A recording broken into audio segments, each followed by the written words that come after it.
नमस्कार दोस्तों, आप सभी का स्वागत है। आपके अपने YouTube चैनल मानव जीवन में दोस्तों लाइफ में सभी आगे बढ़ना चाहते हैं और लाइफ में आगे बढ़ने के लिए हमें रोज ही कुछ नया सीखना चाहिए और आगे बढ़ना चाहिए। तो चलिए आज की प्रस्तुति शुरू करते हैं। श्री शिवाय नमस्तुभ्यम, हर हर महादेव। जैसा कि आप सभी जानते हो कि ज्योतिषियों की माने तो भाद्रपद पूर्णिमा पर साल का आखिरी चंद्र ग्रहण लगने वाला है। वहीं भाद्रपद पूर्णिमा तिथि का समापन 18 सितंबर को होगा। इसके चलते लोग चंद्र ग्रहण की सही डेट को लेकर दुविधा में है। आइए जानते हैं कि साल का आखिरी चंद्र ग्रहण 17 सितंबर या 18 सितंबर को है। ग्रहण के पूर्व समय को सूतक कहा जाता है। हालांकि सूर्य और चंद्र ग्रहण के दौरान सूतक समय में अंतर होता है। सूर्य ग्रहण के दौरान सूतक 12 घंटे पूर्व से लगता है। आसान शब्दों में कहें तो सूर्य ग्रहण पर 12 घंटे पूर्व से सूतक लगता है। वहीं चंद्र ग्रहण पर 9 घंटे पूर्व सूतक शुरू होता है। ग्रहण दिखने पर सूतक मान्य होता है। अगर ग्रहण दिखाई नहीं देता है तो सूतक नहीं लगता है। ज्योतिषियों की माने तो वर्ष का दूसरा चंद्र ग्रहण भाद्रपद पूर्णिमा पर लगने वाला है। चंद्र ग्रहण 18 सितंबर को सुबह 6:12 पर शुरू होगा और सुबह 10:17 पर समाप्त होगा। यह चंद्र ग्रहण भारत में दिखाई नहीं देगा। इसका अभिप्राय यह है कि चंद्र ग्रहण दिन के समय में लगेगा। इसके लिए सूतक भी मान्य नहीं होगा। इस दिन पितृपक्ष की शुरुआत हो रही है। व्यक्ति चंद्र ग्रहण के समापन के बाद स्नान ध्यान के बाद पितरों का तर्पण कर सकते हैं। धार्मिक मत है कि चंद्र ग्रहण के दौरान पृथ्वी पर राहु का प्रभाव बढ़ जाता है। इसके लिए ग्रहण के समय मांगलिक कार्य न करें। इसके साथ ही खान पान से भी परहेज करें। वहीं राहु के प्रभाव को कम करने के लिए भगवान विष्णु के नामों का मंत्र जप करें।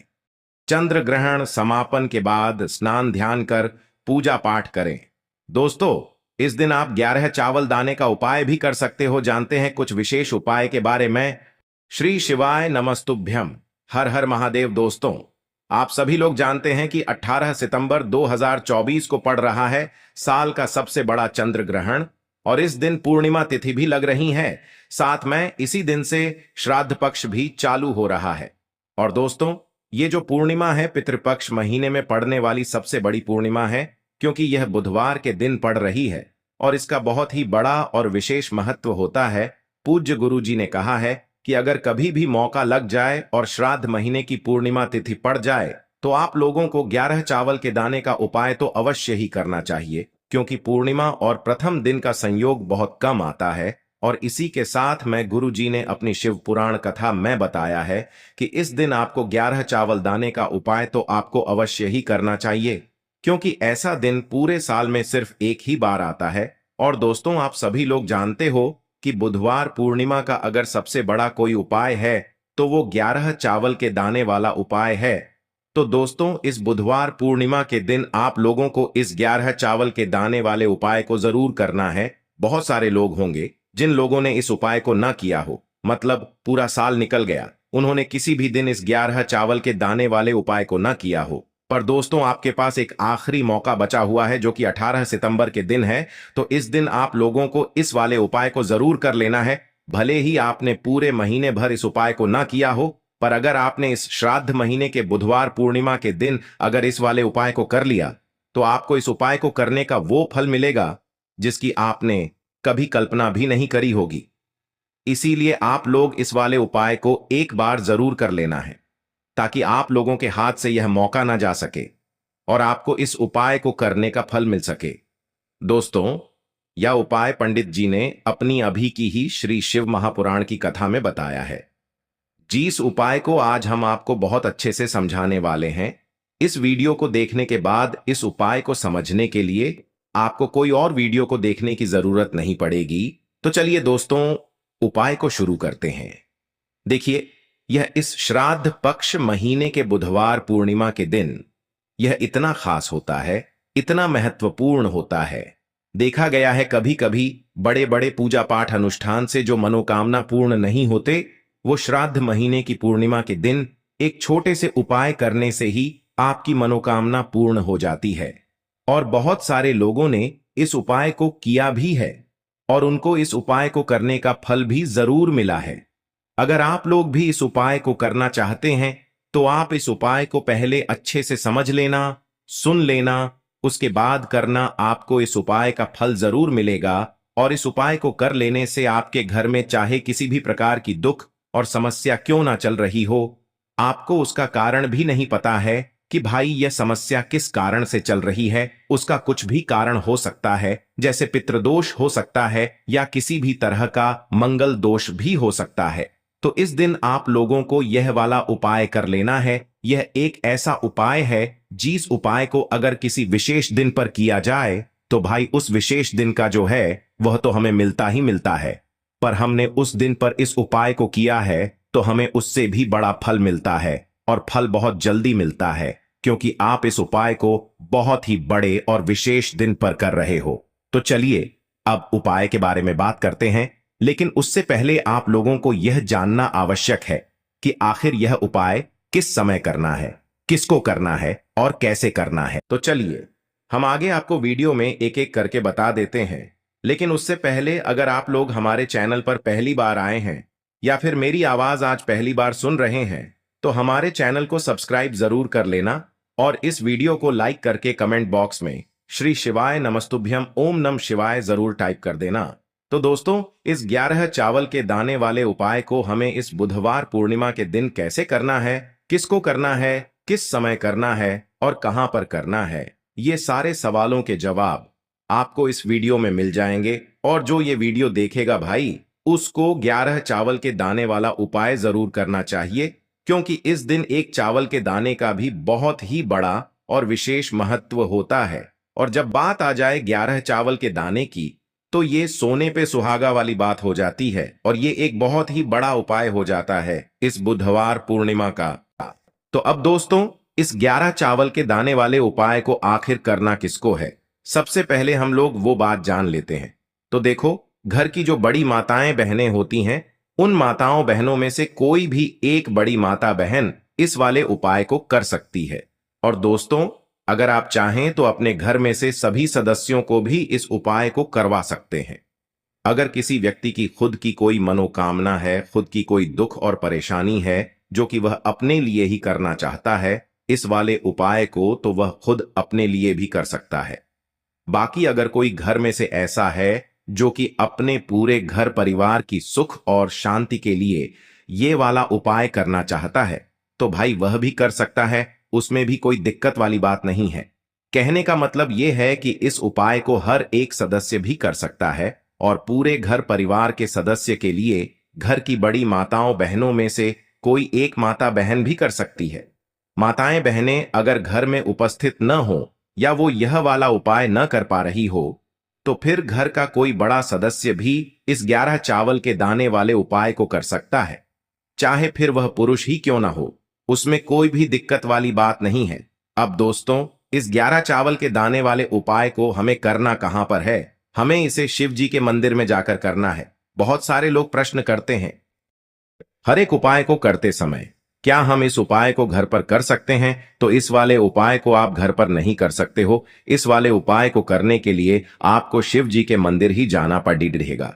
उसके बाद में दोस्तों, जो अगला प्रश्न निकल कर आता है वो यह आता है इस उपाय को लेकर कि आखिर इस उपाय को हमें किस समय करना है, सुबह के समय करना है कि शाम के समय करना है। तो देखो, इस वाले उपाय को आप लोग सुबह के समय भी कर सकते हो और शाम के समय प्रदोष काल में भी कर सकते हो। अब अगर आप पूछो कि भाई सबसे उत्तम समय कौन सा रहेगा इस 11 चावल के दाने वाले उपाय को करने का, तो हम आपसे बस यही कहेंगे कि इस उपाय को आप सुबह के समय करेंगे तो ज्यादा बेहतर होगा। बाकी अगर प्रदोष काल शाम के समय भी करेंगे तो भी अच्छा होगा, उसमें कोई भी दिक्कत वाली बात नहीं है।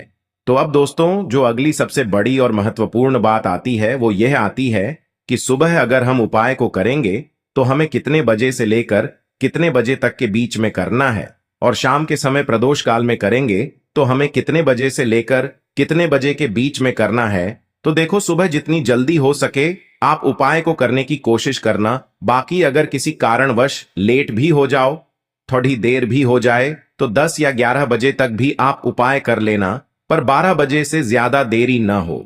ठीक है, इस बात का ध्यान रखना उसके बाद में। दोस्तों, अगर शाम के समय प्रदोष काल की बात करें, प्रदोष काल का जो समय है होता है वो शाम के 6 बजे से शुरू हो जाता है।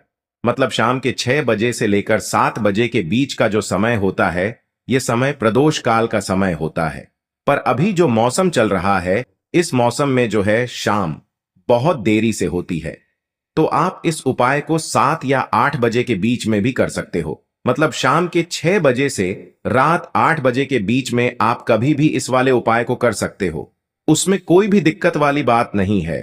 अब दोस्तों, यहां पर इस उपाय को लेकर एक और सबसे बड़ी बात यह निकल कर आती है कि इस 11 चावल के दानों को हमें लेना कहां से होता है, और हमें इस उपाय को करने के साथ में क्या और कुछ भी सामग्री ऐसी होती है जो शिव जी के मंदिर लेकर जानी पड्डी रहती है। तो देखो, यहां पर हम आपको बता दें, सबसे पहले आप लोग ये जान लो कि यह जो 11 चावल के दाने वाला उपाय है, सिर्फ और सिर्फ आप उपाय की सामग्री लेकर कभी भी शिव जी के मंदिर मत जाना। क्योंकि हमें भगवान के सामने यह नहीं दर्शाना है कि अगर हम भगवान शिव जी के मंदिर आए हैं तो अपने फायदे के लिए आए हैं।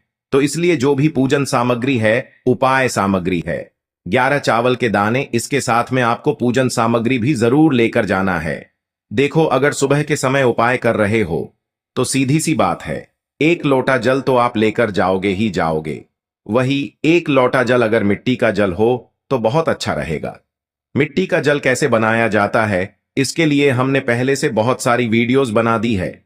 आपके पास इस दिन एक आखिरी मौका रहेगा मिट्टी का जल शिव जी पर चढ़ाने का और उपाय को करने का। बहुत बड़ा आपको इस दिन फल मिलेगा। तो इसलिए इस दिन हो सके तो भाई मिट्टी का जल चढ़ाना, तो अपने साथ में कम से कम 1 लोटा जल तो आपको लेकर जाना ही जाना है। अगर मिट्टी का जल नहीं है तो घर का जल भी आप इस्तेमाल कर सकते हो। इसके अलावा जो भी पूजन सामग्री है, देखो 11 चावल के दाने ये अलग आपके रहेंगे और जो आपकी पूजन सामग्री रहेगी वो अलग रहेगी। पूजन सामग्री में आप जो भी चीज लेकर जाना चाहे वो लेकर जा सकते हैं, उसमें कोई भी दिक्कत वाली बात नहीं है। वहीं अगर हम बात करें शाम के समय की, तो शाम के समय शिव जी पर जल नहीं चढ़ता है। इसीलिए शाम के समय आप लोग एक दीपक तैयार कर लें जो कि गोल बत्ती का, आटे का, शुद्ध देसी गाय का घी का होगा, है ना। इस बात का आप लोगों को ध्यान रखना है। और इस दीपक को आपको घर से जलाकर नहीं लेकर जाना है, भगवान शिव जी के मंदिर में जाकर ही जलाना है। इस बात का भी आप लोगों को ध्यान रखना है।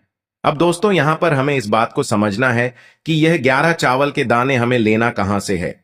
क्या हमें दुकान से लेकर आना है, या हमें अपने घर से लेना है, या कहां से लेकर आना है, और कौन से चावल लेना है, क्योंकि चावल भी बहुत प्रकार के होते हैं। तो देखो, इन सभी सवालों के जवाब आप लोग एक बात में सुन लो कि भाई ये जो उपाय है, इस उपाय में आपको ये नहीं देखना है कि भाई कौन से चावल है, कौन से चावल नहीं है। बस जो भी चावल ले रहे हो वो चावल का दाना सबूत होना चाहिए, मतलब साबुत होना चाहिए, टूटा हुआ नहीं होना चाहिए, कटा पिटा नहीं होना चाहिए। ये बात आपको ध्यान रखना है। बाकी आपका चावल बासमती हो या सादा चावल हो या कोई सा भी चावल हो, उसमें कोई भी दिक्कत वाली बात नहीं है। तो सीधी सी बात है कि आपके घर के रसोई घर में जहां पर आप भोजन बनाते हो, वहां पर जो भी चावल आपके उपस्थित हो, उन चावलों में से अपनी एक कटोरी भर लेना या एक मुट्ठी चावल अलग से निकाल कर रख लेना। क्योंकि हम 11 चावल ही यहां पर इस उपाय में लेने वाले हैं, तो हमें यह चावल के दाने गिनकर निकालने पड़ ढेंगे। इस बात का आप लोगों को ध्यान रखना है। तो अपने उस चावल की कटोरी में से या चावल में से 11 ऐसे चावल के दाने आप लोग निकाल लो जो कि टूटे हुए ना हो, कटे पिटे ना हो, जिनमें कोई दाग ना लगा हुआ हो, है ना। अच्छे साबुत चावल के दाने 11 दाने आप लोग निकाल कर रख लो और इन्हें किसी भी एक कागज की पुड़िया में या किसी एक छोटी सी कटोरी में आप लोग रख लो, ताकि यह सुरक्षित रहे। आपके एक भी चावल का दाना इधर उधर ना हो और आपका उपाय भी पूरा अच्छे से हो जाए। तो भाई, जैसे ही आपका उपाय की जो सामग्री है, 11 चावल के दाने ये तैयार हो जाते हैं, उसके बाद मैं आपको जो भी अपनी पूजन सामग्री है, सुबह के समय कर रहे हो तो 1 लोटा जल या पूजन सामग्री जो लेकर जाना चाहो उसकी भी तैयारी कर लेना। और शाम के समय जा रहे हो तो भाई अपना जो दीपक है उसे तैयार कर लेना, ठीक है। और उपाय को करते समय शुद्धता का विशेष रूप से ध्यान रखना, ठीक है।